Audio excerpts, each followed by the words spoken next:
Hello and welcome to the path of self improvement. एक और energise episode में आप लोगों का स्वागत है। तो हाँ गाइज, आपने थंबनेल और टाइटल बिल्कुल ठीक देखा है। मैंने 30 दिन के लिए शुगर खाना बिल्कुल बंद कर दिया। And not just table sugar, fruits वगैरह से लेके जो भी हमारे डाइट में छोटी छोटी स्वीट चीज़ें होती हैं, मैंने सब कुछ कट ऑफ कर दिया। तो इस वीडियो में हम जानेंगे क्या होता है जब आप अपनी बॉडी में से शुगर को कम्प्लीटली डिलीट कर देते हो, वो भी 30 डेज़ के लिए, और मुझे क्या क्या इफ़ेक्ट्स देखने को मिले इन 4 हफ्तों में। और क्या इस एक्सपेरिमेंट को करने के बाद am I back to my old ways, या फिर अब मैंने कुछ चेंजेस लेके आए हैं, और अगर किए हैं तो वो क्या है। तो स्टार्ट करते हैं on a good note. Let's get started. तो गाइस, सबसे पहले एक इंपॉर्टेंट सवाल कि मुझे चुल कहाँ से लगी कि यार मैं चीनी छोड़ देता हूँ एकदम से। तो सबसे पहले हुआ ऐसे कि मेरा मन था कीटो डाइट करने का। अब कीटो डाइट के अंदर आपको कार्ब्स खाने बिल्कुल बंद कर देने हैं एंड फैट्स एंड प्रोटीन्स खाने हैं सिर्फ। तो कार्ब्स छोड़ने का मतलब है रोटी छोड़ देना, चावल छोड़ देना, आलू वगैरह सब छोड़ देना। तो खाएगा क्या बंदा। तो मैंने सोचा क्यों ना ये इस एक्सट्रीम डाइट को करने से पहले मैं एक बार चीनी छोड़ के देख लेता हूँ, उससे क्या फ़र्क पड़ता है। इस वीडियो में हम क्लियरली वही डिस्कस करेंगे कि जब 1 महीने तक मैंने चीनी नहीं खाई तो मुझे क्या रिजल्ट मिला। उसके 1 महीने बाद मैंने चीनी और कार्ब्स दोनों छोड़ रखे थे। अगर आप जानना चाहते हो तब क्या हुआ तो आप कॉमेंट में ज़रूर बताना, मैं बताऊँगा नेक्स्ट वीडियो में। एंड इसका मुझे ओवरऑल एक ये ओवरव्यू भी था कि मैंने जितने भी फोरम्स या जहाँ भी मैंने पढ़ा है, या फिर इंस्टाग्राम या फिर यूट्यूब पे जो भी वीडियोस देखी हैं, उनमें हर जगह शुगर को डिस किया जा रहा था कि sugar is very very bad for you, और ये एंड अप कर देती है आपकी चीज़ों को डायबिटीज़ में, हार्ट प्रॉब्लम में एंड XYZ। तो मैंने सोचा अगर इतनी ही बुरी है तो let's just try it. So this is the reason why I tried leaving the sugar. So talking about week 1, on the first day जब मैंने शुगर बिल्कुल नहीं खाई, it was a bit difficult क्योंकि कुछ चीज़ें जैसे दूध पीने की आदत थी मेरी, उसमें चीनी डालता था। चाय बिल्कुल छोड़नी पड़ गई क्योंकि चीनी नहीं डाल सकते उसमें। और सबसे बुरी चीज़ जो थी कि मैं फ्रूट्स नहीं खा सकता था। फ्रूट्स भी मैंने बंद कर दिए क्योंकि मैं चाहता था कि मैं बिल्कुल देखूं कि अगर हम बिल्कुल ही शुगर ना दें किसी भी फॉर्म की तो हमारी बॉडी कैसे रिएक्ट करती है। एंड एक डिस्क्लेमर मैं आपको पहले ही बता देता हूँ, फ्रूट्स के अंदर जो शुगर है आप उसको बिल्कुल कंपेयर नहीं कर सकते टेबल शुगर के साथ। टेबल शुगर हार्मफुल तो है और ये वाली शुगर बिल्कुल हार्मलेस है जो उनसी फ्रूट्स के अंदर है, क्योंकि उसके अंदर आपको साथ में फाइबर भी मिलता है तो इंसुलिन स्पाइक नहीं होता XYZ। तो टॉकिंग अबाउट वीक 1, अब पहले हफ्ते में मुझे क्या क्या चेंजेस देखने को मिले। दूसरे तीसरे दिन तक जब मैं पहुंचा, इट वॉज़ वेरी डिफ़िकल्ट क्योंकि क्रेविंग्स एकदम से बहुत ज़्यादा बढ़ने लगी। मुझे मीठा खाना पसंद है बट बहुत ज़्यादा भी नहीं, पर अचानक से अब मुझे मन करने लगा था कि मैं बहुत ज़्यादा खाऊं, कुछ ना कुछ मीठा ही खाऊं। तो उन क्रेविंग्स को हैंडल करना थोड़ा मुश्किल था। बट जब वीक एंड होने की बारी आई तब तक मैंने कुछ चीज़ें नोटिस करी। The first thing I noticed was कि मेरा ओवरऑल वाटर वेट जो था बॉडी का वो कम हुआ। मेरी बॉडी, जैसे आपको मैं बताता हूँ, आपका फेस श्रिंक होने लगेगा थोड़ा थोड़ा और आपकी बेली भी स्क्वीज़ होने लगेगी।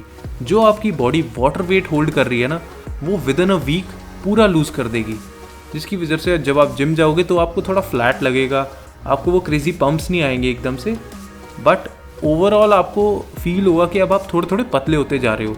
एंड लेकिन मेरा वेट जो था ना बिल्कुल ड्रामेटिकली नहीं गिरा। इट वॉज लाइक मेरा normal weight is 85 kilograms and by the end of that week my weight was like 84.9 और 84.8। ज़्यादा कम नहीं हुआ था, 200 या 100 ग्राम घटा था। लेकिन मुझे फील हो रहा था कि पता नहीं मैं कितना ज़्यादा फैट लॉस कर चुका हूँ इतनी जल्दी। So talking about the next week, जिसके अंदर मुझे ज़्यादा चेंजेस देखने को मिले। गाइस, सेकंड वीक में आते ही वीक 1 के अंदर जो चेंजेस आपको थोड़े थोड़े से फील हो रहे होंगे, वीक 2 के अंदर वो दिखाई देने लगेंगे। नंबर 1 पे जो मुझे चेंजेस दिखाई दिया वो था मेरी स्किन के ऊपर मेरे जो भी छोटे छोटे एक्ने या डार्क स्पॉट्स थे वो गायब हो चुके थे and my skin was actually glowing. ये सर मुझे ही नहीं फील हुआ, people around me were also telling me this कि योर स्किन इज़ ग्लोइंग। तो सेकेंड जो मुझे चीज़ फील हुई कि अब मेरा एपेटाइट बहुत बैलेंस्ड हो चुका था। फैट तो लूज़ हो ही रहा था बट मेरा खाना खाने का भी बहुत ज़्यादा मन नहीं कर रहा था कि अब लेट्स से कि मैंने दोपहर को खाया, सुबह खाया, शाम को खाया एंड दैट्स इट। पहले मैं इनके बीच में भी 1-2 बार खा लेता था। तो एक्सट्रीम जो एपेटाइट था या फिर बेमतलब की क्रेविंग्स थी वो भी ख़त्म हो चुकी थी सेकेंड वीक आते ही। एंड सबसे इम्पॉर्टेंट चीज़ कि खाने का टेस्ट ही बदल चुका था थोड़ा थोड़ा सा। अब अगर मान लो मैं बटर चिकन खा रहा हूँ और उसमें थोड़ी सी स्वीटनेस है तो मुझे बहुत ज़्यादा स्वीट लग रहा है एकदम से। ऑल्सो क्रेविंग्स के ऊपर तो अब भी ज़्यादा कंट्रोल नहीं था। क्रेविंग तो फ्रूट्स वगैरह खाने की भी बहुत ज़्यादा हो रही थी। But I will say second week के अंदर ये skin, appetite and overall fat loss वाला जो फैक्टर था ये बहुत ज़्यादा ड्रास्टिक था और ये अब लोगों को भी नोटिस होने लगा था, ये सिर्फ मुझे ही नहीं दिख रहा था। सो टॉकिंग अबाउट वीक 3, वैसे 3rd वीक में मैंने जो चीज़ें नोटिस करी वो बड़ी कमाल थी, क्योंकि सबसे पहले मैंने देखा कि मेरे एनर्जी लेवल जो थे अब फ्लैट हो चुके थे। पहले जब मैं जिम जा रहा था अगर 1st-2nd वीक में, तो मुझे पंप तो बिल्कुल नहीं आ रहा था और बिल्कुल मज़ा नहीं आ रहा था ट्रेन करने में, लेकिन अब मेरे एनर्जी लेवल्स वापस आ चुके थे, बट ऐसे एक्सप्लोसिव नहीं थे। तो अब अगर मान लो 70 kg की बेंच प्रेस है, अगर मैं पहले 8 रैप बहुत ही ज़्यादा स्पीड में कर पाता था, बाकी के मैं थक जाता था, तो अब जो है मैं 10 के 10 रैप बिल्कुल कंफर्टेबली कर रहा हूँ और एंड में आके मसल फटीग हो रहा है, तो एंड्योरेंस काफ़ी बढ़ रही थी। ऑल्सो मैंने एक चीज़ नोटिस करी कि अननेसेसरी सुस्ती नहीं आ रही थी मुझे दिन में, थोड़ा मैं एनर्जेटिक फील कर रहा था और काफ़ी लाइट फील कर रहा था। 2 हफ्ते जब मुझे हो चुके थे एंड 3rd वीक के अंदर मुझे पता नहीं पर्सनली ऐसा फील हो रहा था कि after leaving sugar now I can think very straight, focus मेरा बढ़ चुका था। एंड ये तो थे कुछ जो मुझे से ऐसे पर्सनली फील हुए, जिनका मैंने कहीं पढ़ा नहीं, बट मुझे ये ज़रूर फील हुआ कि फोकस तो एक्चुअली बढ़ा है। Now talking about the 4th week and the last week में आते आते गाइज मेरी बॉडी हैबिचुअल हो चुकी थी। Now I had lost 1 kilogram of weight all around and मुझे लग रहा था कि मेरी बॉडी काफ़ी ज़्यादा शार्प दिख रही है, स्किन की टोन बहुत अच्छी हो रही है, कमर पे जो एक्ने थे वो सब ख़त्म हो चुके हैं and you are thinking straight, you are feeling light, और ओवरऑल जो है आपकी क्रेविंग्स बहुत ज़्यादा नहीं है, तो आप कम खा रहे हो। तो मुझे लगता है क्योंकि मेरे पोर्शंस थोड़े बड़े थे और कैलोरीज में काउंट कर रहा था, इसलिए मेरा वेट ज़्यादा नहीं गिरा। बट अगर कोई नॉर्मली इंसान जो अपनी कैलोरीज ट्रैक नहीं करता उसका वेट तो ज़्यादा गिरेगा। बट मुझे एक्चुअली काफ़ी ज़्यादा अच्छा फील हो रहा था and this was the feeling I was liking.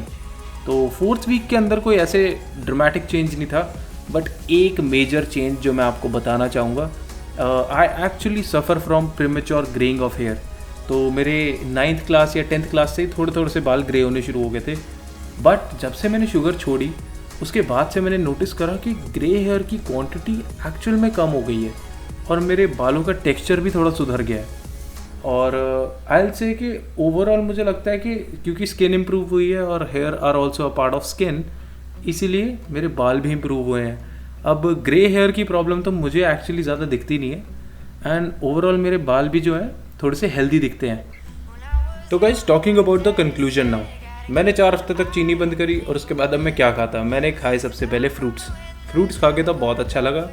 And मैंने एक चीज़ नोटिस करी कि अब मैं शुगर पे दोबारा स्विच नहीं कर सकता था क्योंकि उसके नुकसान ज़्यादा थे रादर देन जस्ट उसका एक अच्छा टेस्ट। और टेस्ट भी ना 4 हफ्ते बाद अब इतना कुछ अट्रैक्टिव नहीं लग रहा था मुझे कि मैं दोबारा खाऊं। तो अब मैंने क्या करा है, मैं स्विच कर चुका हूँ धागा मिश्री पे। धागा मिश्री मैं स्टोर से लाता हूँ, उसे ग्राइंड करके पाउडर बना के मैंने स्टोर करा हुआ। दूध में, लस्सी में, जिस भी चीज़ में चाहिए होती है मैं धागा मिश्री का पाउडर डाल लेता हूँ। एक तो कन्वीनियंट बहुत लगता है और ऊपर से अच्छा भी लगता है, उसकी तासीर ठंडी होती है तो स्किन भी हेल्दी रहेगी और बाल भी। एंड ऑन द कॉन्ट्रेरी अब मैं टेबल शुगर कम्प्लीटली नहीं क्विट करी हुई मैं दिन में 1 कप चाय पीता हूँ, उसमें 1 चम्मच चीनी होती है तो वो चलता है। एंड अगर आप हर चीज़ लिमिट में करो तो उसका कोई नुकसान नहीं है। अगर आप 1 कप या 1 चम्मच 2 चम्मच टेबल शुगर खा भी रहे हो ना तो कोई प्रॉब्लम वाली बात नहीं है। बट अगर आपका थोड़ा ऐसा रूटीन है कि आप सुबह उठ के कोल्ड कॉफ़ी पी रहे हो, फिर पैनकेक्स खा रहे हो या फिर पेस्ट्रीज़ खा रहे हो, फिर कोल्ड ड्रिंक पी रहे हो चिप्स के साथ, देन आई विल से कि थोड़ा अलार्मिंग है। लेकिन मेरे हिसाब से शुगर डिटॉक्स तो सबको ट्राई करके देखना चाहिए, इसके बेनिफिट बहुत ज़्यादा हैं और आपको अपने ऊपर एक कुछ अलग डिफरेंसेस फील होंगे जो शायद मुझे ना फील हुए हों। और अगर आप फैट लॉस कर रहे हो तो ये तो आपके लिए एक बूस्टर का काम करेगा। फैट लॉस कर रहे हो साथ में शुगर छोड़ दो, नेक्स्ट लेवल रिजल्ट्स मिलेंगे, आई एम टेलिंग यू।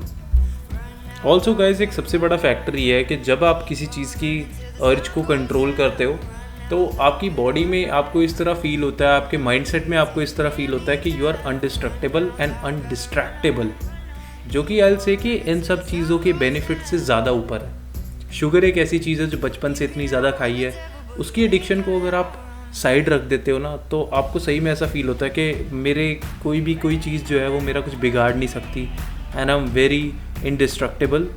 तो वो फीलिंग इन सब चीज़ों को ओवर पावर कर देती है। सो आई विल से कि जस्ट फॉर 3 डेज़ या 1 वीक आप एटलीस्ट ट्राई करके देखो कि आप बिल्कुल चीनी मत खाओ और रिजल्ट्स आपको सही में शॉक कर देंगे 1-2 दिन के अंदर ही। So guys stop craving for sugar and start craving for improvement. And on this note I'll see you in the next one. Until then, stay strong.